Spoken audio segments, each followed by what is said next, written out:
You talked about the surface. Just a quick comment on that surface. Normally, when you go down to Chennai, Michael, the food can be a little spicy.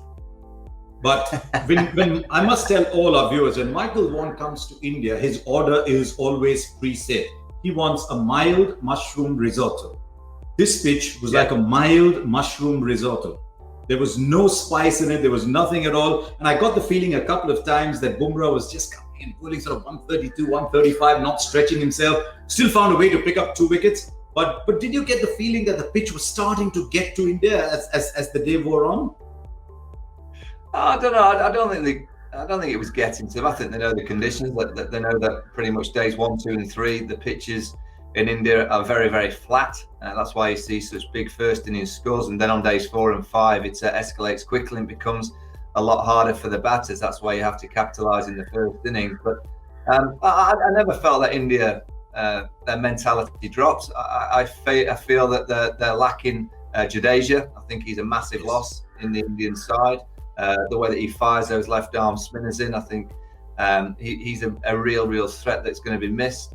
Washington Sunders only in his 2nd game, so an inexperienced off spinner. Nadeem again thrown into the side. I can't understand why they haven't played Kuldeep Yadav. That is bemusing quite a few of us here in the UK, because of his 6 test matches, he's got 2 5-wicket hauls. I know he's a little bit inconsistent, but wrist spinners against an England team have had a lot of success over the years. So we are surprised that Kuldeep, I guess, Mbeldeya of Sri Lanka forced the issue because he got so many wickets as a left-arm spinner to kind of thinking of the Indian think tank, well, we need a left-arm spinner, England can't play left-arm spin. But I would have thought Kuldeep Yadav would have been a better option. But in terms of mentality, I never felt that India's mentality dropped. They held it in there quite nicely. They were up against a very wide backup batter. It looks a very wide batter of Joe Root at the minute. It just looks like he's batting with a barn door. And on day 1, on that kind of wicket, when you get in, you expect real players to get big scores. So, England are ahead. They've got runs on the board. They've only lost 3 wickets. But you go into tomorrow morning session and you get, 2 in the first half an hour from an Indian perspective, and the game changes straight away.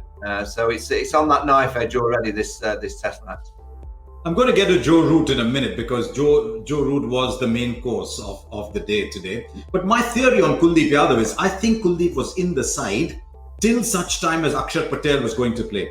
If Akshar was going to play, they would then have had Akshar batting at 7, Ashwin batting at 8, enough depth in the batting. Kuldeep Yadav bats at 9. He can handle himself at number 9. He's a decent player at that number. But the moment Akshar went out, they felt the need to have the Mbeldeya kind of bowler. And so they put Shahbaz Nadeem, even though he was there as a net bowler, maybe just tempting fate. Net bowlers did well in Australia. So pull the net bowler out. And the moment Shahbaz Nadeem came in, they would have had to have Ashwin at 7. If they played Nadeem and Kuldeep together, the batting would have been too weak. So maybe they just thought from the balance point of view.